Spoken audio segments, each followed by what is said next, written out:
but if you ever Google or want to Google, Nat Cook, the beach volleyball player. So I went to 5 Olympic Games. I won a gold medal in the Sydney 2000 Olympics in the sport of beach volleyball. And I know you're having the best day already, but it's about to get better because we are going to talk all things innovation for sport and health.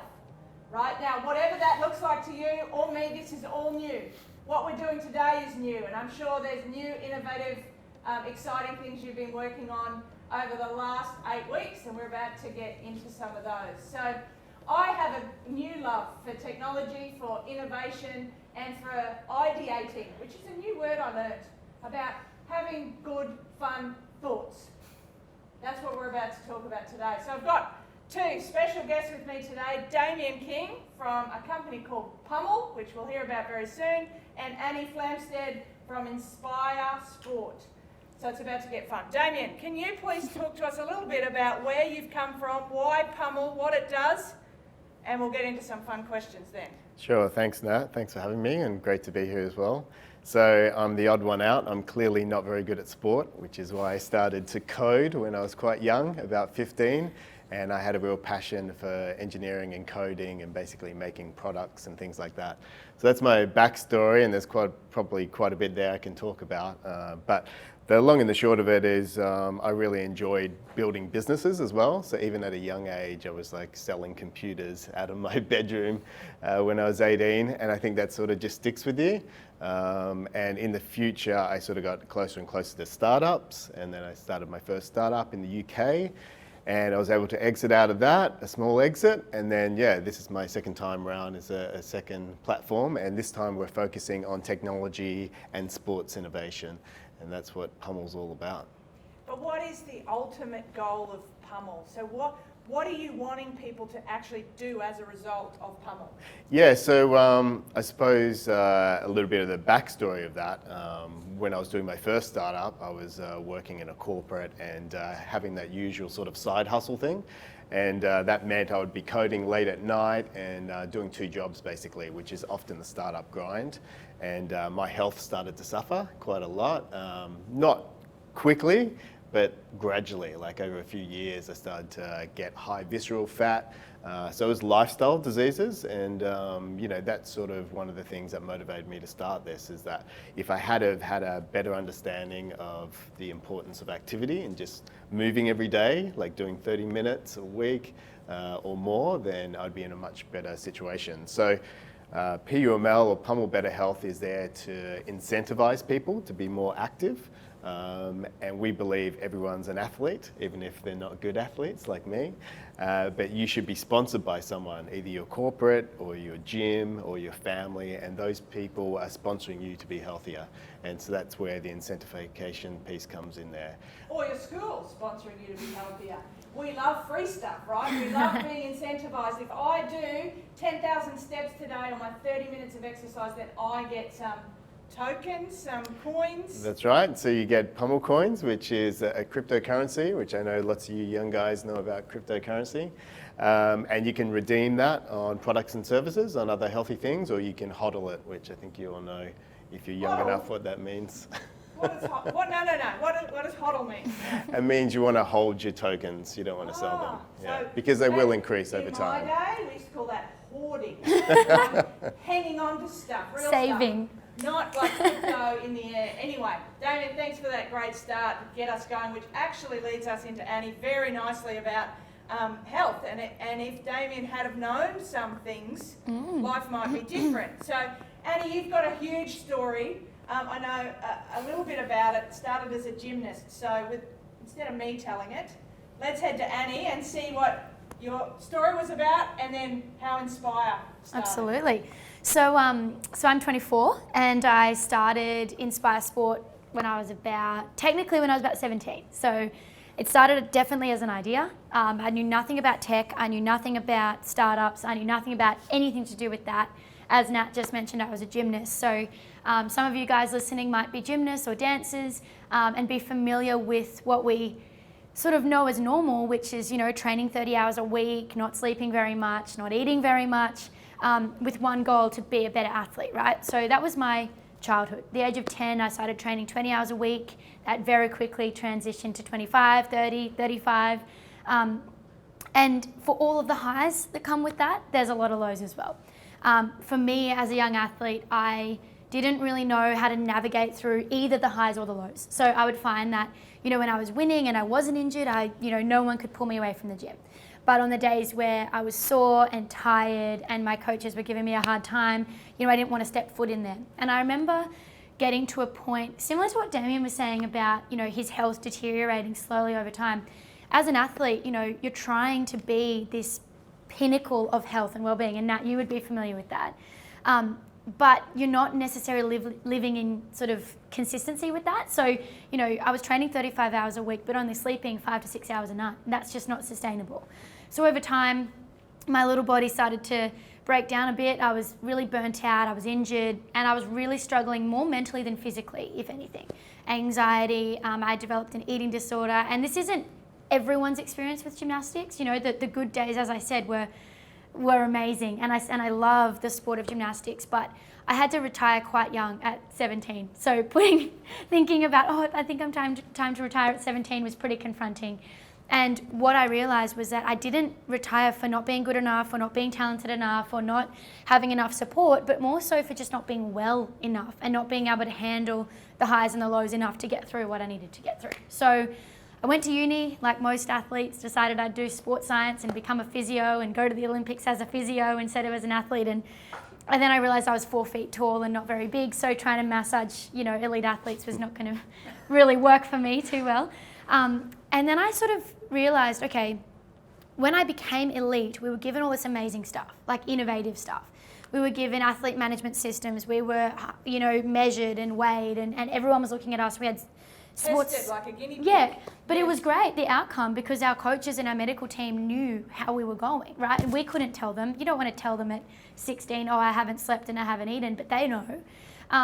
But when I needed that myself was when I was 10, 11, 12, 13, 14. And when I needed that education and everything was when I was much younger. So I wanted to develop a system that would allow young athletes and school students like you guys to have access to really innovative tech and really amazing evidence-based content to improve your well-being.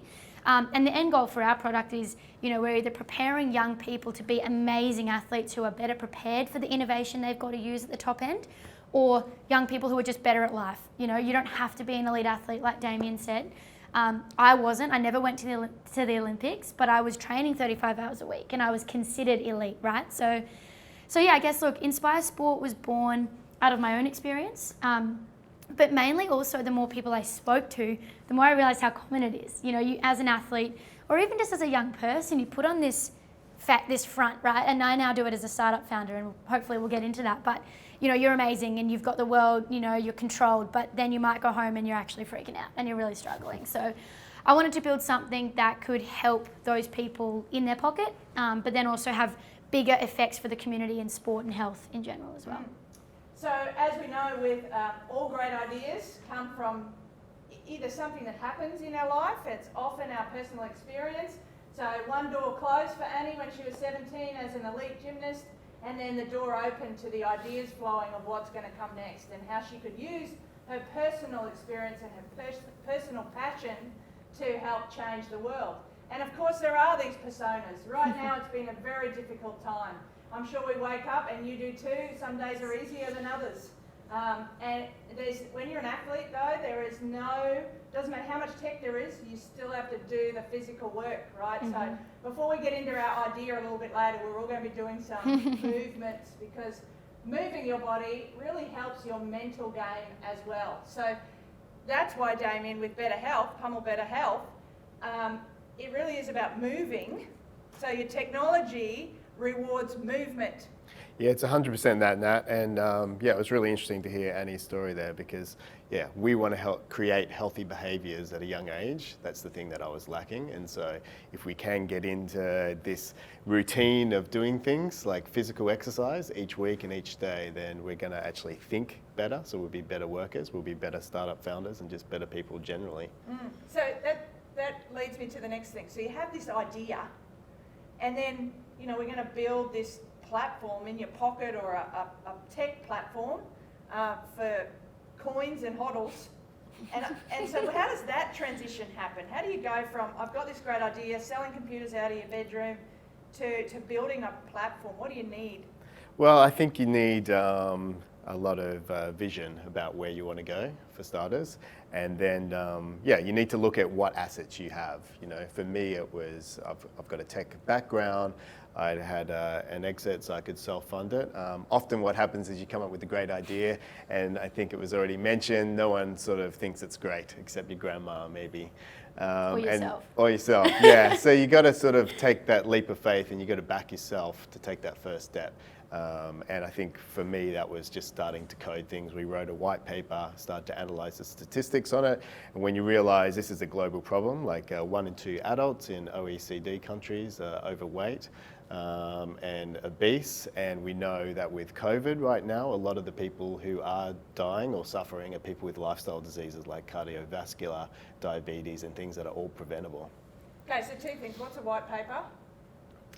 Well, it's basically just a description of what you're going to do, a theory or whatever it is. Because So otherwise it's I would have just academic. stared at a blank piece of paper. You should just write something on the white Write paper. something on the white paper. Yeah, See, that we helps. just make these assumptions. And then OECD, what did you... That's like the countries like obviously Australia, UK, a lot of the Western countries are part of the OECD. The World Health Organization and the UN also have this strategy to help preventative health, because a lot of our healthcare systems are trying to fix people who are sick rather than actually prevent health in the first place. So that was some of the foundations for it, and then it's a matter of putting a pitch deck together and going out and speaking to people and getting a lot of no's. That's a secret right there, right? With all your ideas you're going to come up with, there are going to be a lot of no's. Your grandma, your mum, your brother, yourself might like it, but you're going to have to get used to people saying no. So as an athlete, my entrepreneurial spirit started by having to sell meat pies, raffle tickets, to convince people to get their car washed.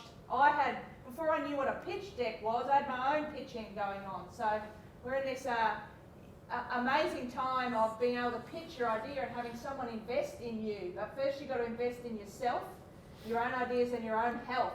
So Annie, how does Inspire Sport help them invest in themselves?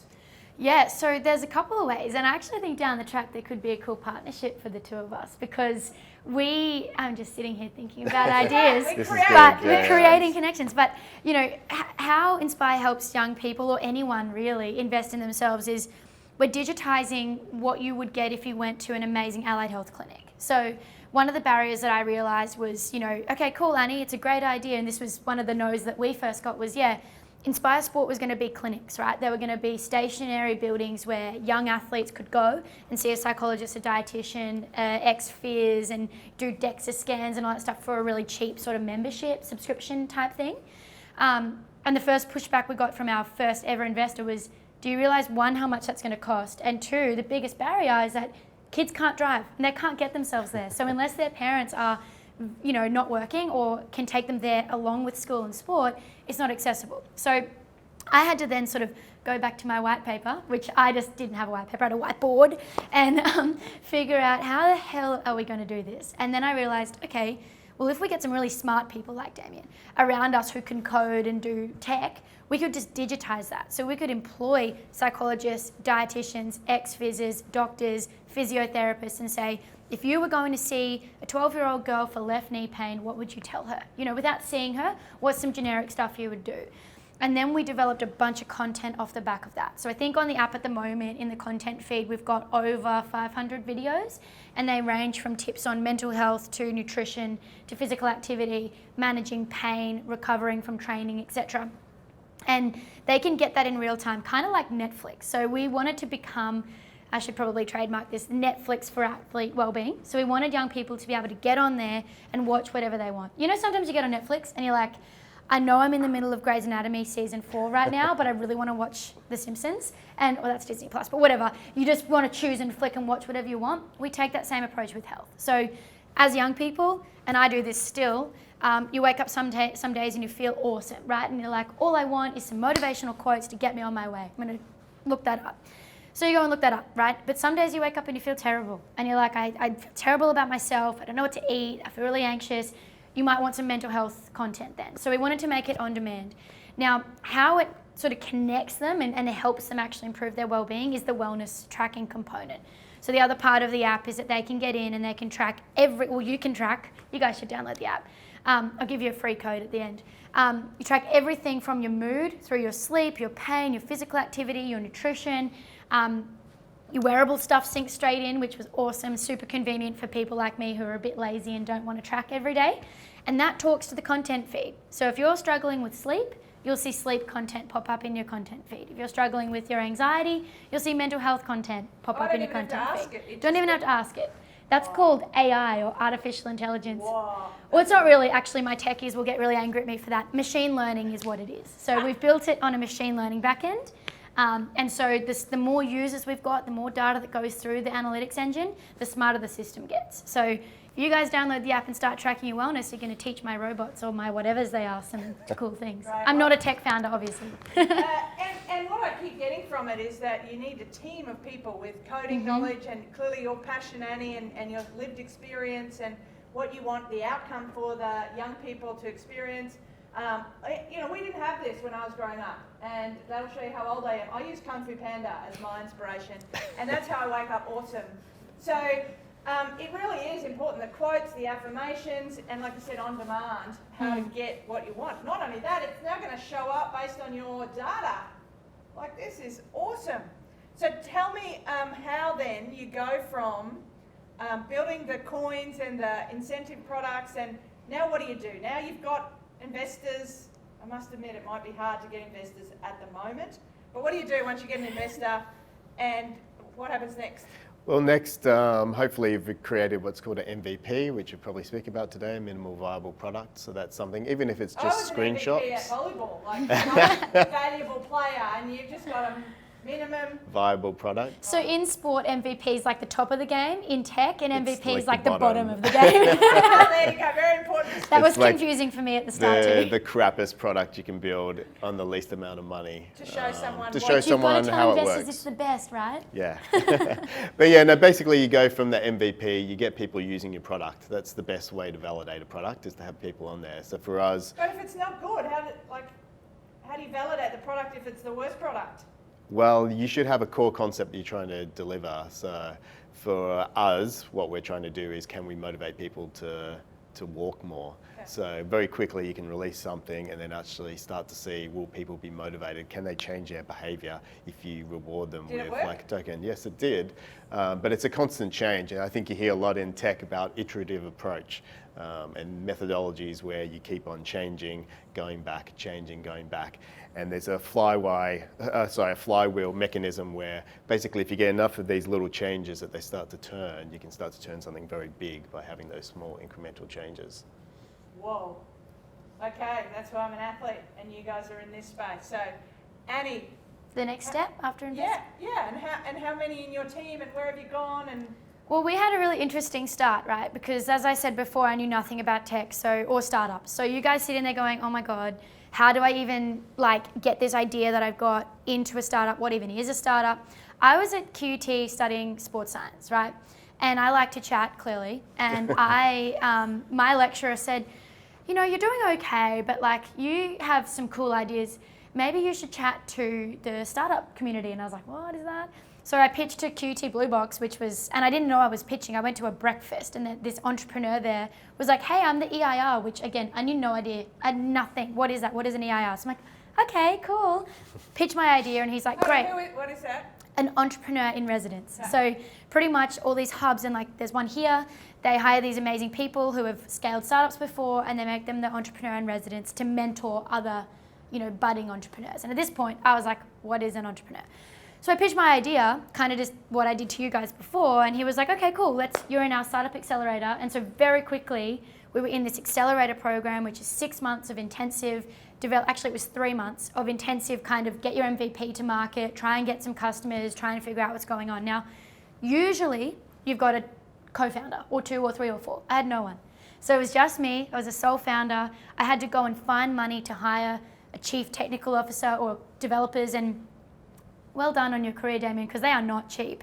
So I had $12,000 in the bank that was gifted to me through this accelerator, and I was like, what are we going to do? So I know we're running out of time, but sort of fast track forward, we pitched for some cash, and we ended up landing a bit of money, which went straight out the door to our developers. We got the product built, we got the MVP in the market. Yep, MVP, got some customers, but the next part was the hardest. The phase we're in right now, we've got customers. I've got a team of 15 staff now.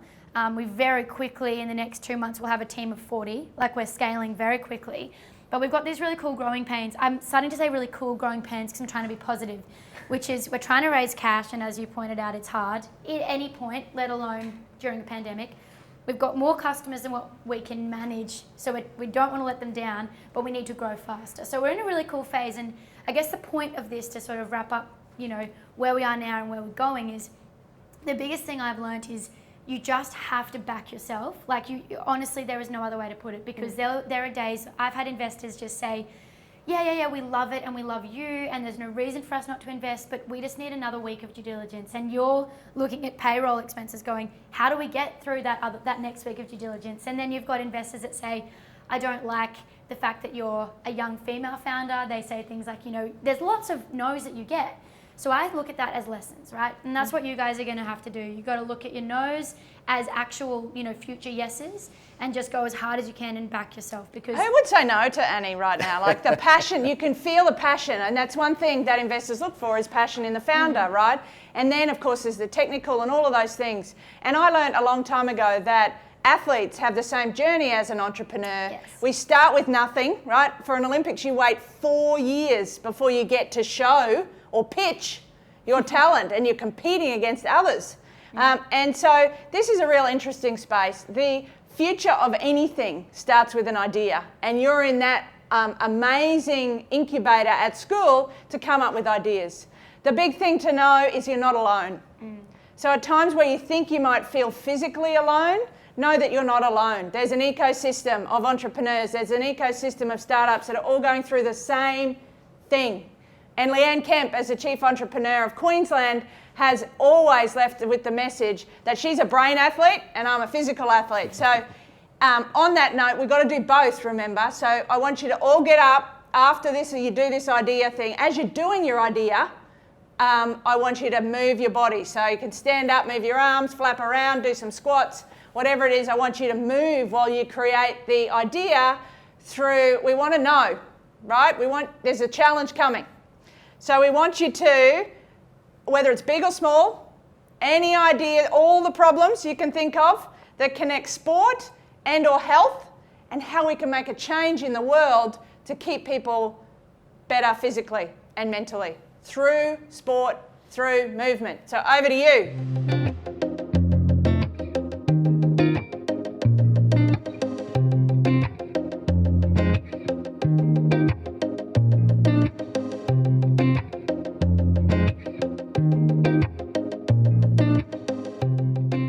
Okay, so we've been seeing it come through, some of the awesome ideas, like there's lack of knowledge regarding nutrition. So all you have to do is talk at your phone and it'll find that and pop up. I get that, they're listening. Balancing work and sport, that is a good challenge. Procrastination. We actually need, this is one for you, Annie, stick the phone, I just hit my microphone, that hurt. Stick your phone in your pocket and have it like, to get you up. Out of bed, not only for your alarm, but moving. I hope you all did some movement. If you don't, I want a push-up or a sit-up. Expectation and peer pressure, really important. There are so many amazing ideas here, and that's what we want to continue to foster. We want them to come through. We want to keep hearing about them.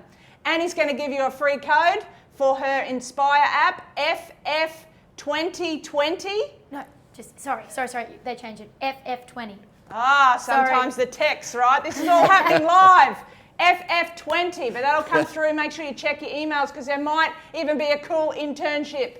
And then we've also got Damien's app too, PUML. So that'll come through. Check your email and you'll get some free codes to get in there. So I hope you've had as much fun as we have up here. Virtual high five to you two awesome humans, and a big thanks to FutureFest for having us. Good luck in your next one.